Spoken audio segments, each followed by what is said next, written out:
All right, everybody, good morning, and blink and you'll miss this one. This one's probably going to be over pretty quickly. We're going to do our typical 3 videos on this Seattle Seahawks draft pick, but I don't think they're going to be as substantial as most of the draft evaluations we do because there's just not quite as much to say about Robbie Ouzts. Robbie Ouzts, tight end slash fullback from Alabama, is going to be a little bit of a tough one to talk about right now for a couple different reasons. One, he didn't play a lot when he was at Alabama, and a lot of his play was stuff that doesn't show up on the stat sheet. He really didn't do a lot in terms of putting up stats or numbers. He didn't do a lot in terms of ending up on the box score. It's a lot of quiet, more subtle stuff, and that's always a little bit harder to talk about. And beyond that, what he did in college is not, well, okay. Most of what he did in college will probably not really apply to the pro game. We'll get into why later in this video. You guys will see what I'm talking about soon enough here, but Robbie Ouzts, he was mostly a tight end in college, and I don't think he's going to be doing very much tight end stuff in the pros. I think we very clearly drafted him to be a fullback, and I think that's going to be more or less his full-time role for the Seahawks. For the moment, you've got Noah Fant, you've got Elijah Arroyo, and you've got AJ Barner in front of Ouzts in the tight end room. So even if you remove Brady Russell from consideration, it's just not very likely he's going to be able to crack the field there. We know Kubiak wants a fullback, and while Brady Russell is kind of moving to fullback, and kind of already did last year, honestly, there's just not a lot there that is all that appealing. So the reality is, even the stuff we can look at with Robbie Ouzts is not going to be that useful because he's not even going to play the same position in the pros. But we're going to do the best that we can here. So we're going to talk about Robbie Ouzts for a few videos today. And if the videos are a little bit shorter than the usual ones I make, then so be it. We still got to talk about it. We still got to try to figure it out. And we got to try to understand what we're getting into here. Before I start talking about Mr. Ouzts, though, please like this video. If you haven't already, click the thumbs up button. Subscribe if you're new. Click the bell for notifications. Become a channel member for $2 a month. Those are the best ways to support the channel. All right, let's go ahead and hit it now. So, like I said, Robbie Ouzts, tight end slash fullback, Alabama, 22 years old. I think he turns 23, like literally the day before the Seahawks' first game, by the way. So he will be 22 when the season starts technically because the season starts a few days prior, but you know, whatever. At that point, who cares? It's just trivia stuff. So these combine numbers are going to be compared to other tight ends. Understand that, because there are not enough fullbacks in the combine history over the last 26 years to even really, like, there's not enough to construct a meaningful percentile list. So I compared him to other tight ends. That's all I can do. So he's 6'3", which is 15th percentile. So he's pretty short for a tight end, but very, very stout. 274 pounds. That's 97th percentile. And honestly, it's pretty heavy for a fullback too. So he's not lacking there, that's for sure. So that's fun. I like that. His arms are very short, 31 1/4, which is a big reason why I don't think he'll be up tight end in the NFL, or at least won't be a very good one. Those arms are going to be killer on multiple levels. Average hand size, 9 3/4. His combine numbers were pretty forgettable overall, although some areas pretty strong. Again, I would say that keep in mind these percentiles are for tight ends. So 4.9 140 is very bad for a tight end. That's significantly slower than a guy like a Will Dissly, and it's probably about as fast as Will Dissly after his 2 leg injuries. But for a fullback, it should be totally fine. 1.64 10-yard split, 35th percentile, actually not terrible. Pretty good vert, 34-inch vert is actually quite good for a guy his size. 9'11" broad, 71st percentile. We got something here, right? He's got some athletic prowess. 3-cone, pretty weak, 7.34, 4.45, 20-yard shuttle, 31st percentile. Cranked out the bench press reps, which you would expect, right? I mean, we're talking about a guy with very short arms who's so much heavier than the average tight end. To a certain extent, it's kind of like he better be able to bench press. So those are the metrics by height, by his body size and his athletic ability on a track. All right, so now we get to his first season of college football action, 2021. Did not play very much, but we're going to talk about it anyway. It's not like we have a ton of stuff to talk about, so we may as well. Played 75 snaps across 9 games for Alabama. And by the way, those 75 snaps, they're all offensive snaps. I'm not including the special team stuff. 2 targets, 1 catch, 8 yards. 3 of those yards were yak. 1 drop.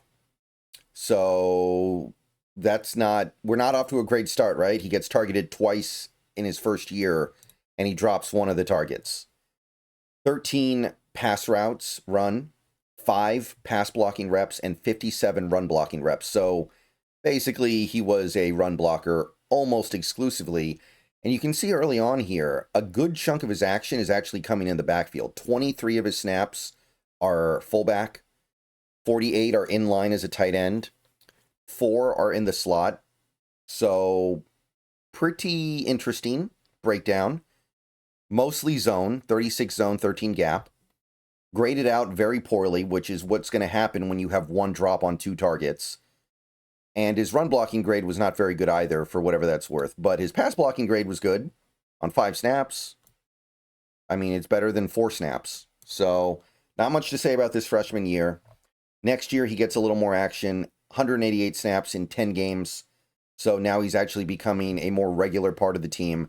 Still only gets targeted 5 times, 4 catches, 43 yards. 31 of those yards are yak. 5-yard average depth of target. 1 sack allowed and 2 hurries allowed, which, excuse me. Wow. But yeah. Allowed 3 total pressures on 21 pass blocking snaps. So definitely shaky.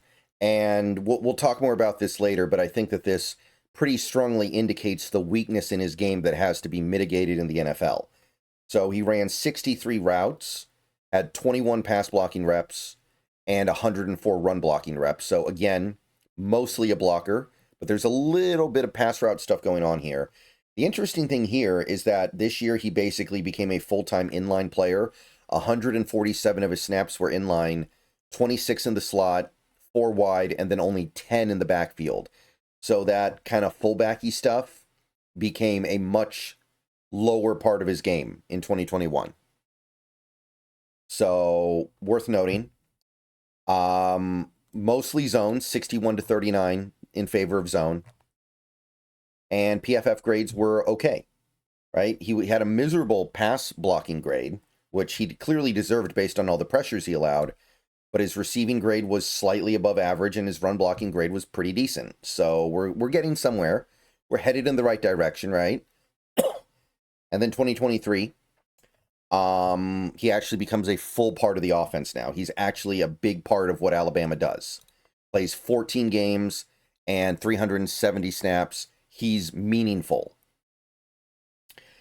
But 4 targets, 3 catches, 33 yards. Still not really doing much in that area. Still not really a way in which that Alabama utilizes him. 20 of those yards are yak. 1 touchdown, 4.3 average depth of target. So everything is always very short and close to the line of scrimmage with him. It's all check downs and quick little curls and dump offs. 1 drop, so we got another drop. He's not getting targeted enough to justify these drops. Allowed 1 sack and 1 hurry in pass protection, which I guess it's better than the previous year because he actually had more pass blocking reps, 37, but I'm still not thrilled about that. And again, that's going to speak to the clear weakness to Mr. Ouzts' game. But anyway, ran 61 routes, 37 pass blocking reps, 272 run blocking reps. So basically, he blocks for running plays. That's what he does. That is how Alabama utilized him for the most part. They want him on the field for running plays. But he's mostly playing in line. 270 of his snaps were in line. He had 39 in the backfield, 51 in the slot, and 7 wide, and 3 is left tackle. So that's interesting. But again, the backfield stuff has faded away to being a pretty irrelevant part of what he brings to the table here. He's becoming full-time inline for Alabama, and I think that I think that is part of the problem, part of the reason why he doesn't look like an especially effective player. More on that later, though. This year, Alabama does a lot of gap, 152 to 94 zone, and overall, Ouzts grades out okay, 92.7. Receiving grade dips because he dropped a pass, but his blocking grades are at the very least okay, and hey, the pass blocking grade actually managed to come out pretty well despite giving up a couple of pressures. Okay, that gets us to 2024, his most recent season. Role actually diminishes a little bit in 2024. 13 games and 304 snaps, so his usage went down a little bit. 10 targets, 8 catches, 108 yards. So his receiving production spiked a pretty good amount. Despite that, 46 yak, 2 touchdowns. Actually got targeted downfield a little bit, 9.9 average depth of target. 1 interception when targeted. And he allowed 1 sack and pass protection on 20 pass blocking reps. I mean, it's still pretty leaky, right? But again, I think a lot of this has to do with where he's playing. So 78 pass routes run, 20 pass blocking reps, 206 run blocking reps. So again, mostly on the field to run block. Like you watch Alabama when they come out in those bigger packages and they clearly want to run the ball, he's usually out there. And when they go 3 wide and 4 wide, of course, he's not out there. So you see how they want to use him. Again, mostly in line, very little backfield stuff, only 15 backfield snaps, 224 in line, 52 slot, 13 wide, a little bit more gap than zone, but pretty even, 98 to 88. And he graded out passably well, 60.4, 62.3 receiving. Pass blocking grade was good. Run blocking grade, not what we like to see there necessarily, but yeah, it's a complicated thing to unravel here, I think. So you get to his career totals, 46 games, less than 1,000 snaps, 937, 21 targets, 16 catches, 192 yards. So he played 4 years in college, and he got targeted 21 times and has less than 200 yards. There's just not really much to say. 100 yak, 3 touchdowns. Average depth of target was 7 yards, which is still pretty close to the line of scrimmage. 2 drops on 21 targets. It's a small sample size, but we're not getting off to a great start here. And in a career where he only had 83 pass blocking reps, he allowed 3 sacks and 3 hurries. So we're seeing some issues here. But I think that the bigger issue is that you take a look at how he was used. He lined up in line on a pretty big majority of his snaps. Like, what is this? More than 70% of his snaps. And he lined up in the slot a good amount as well, 133 snaps, which was more than he lined up in the backfield.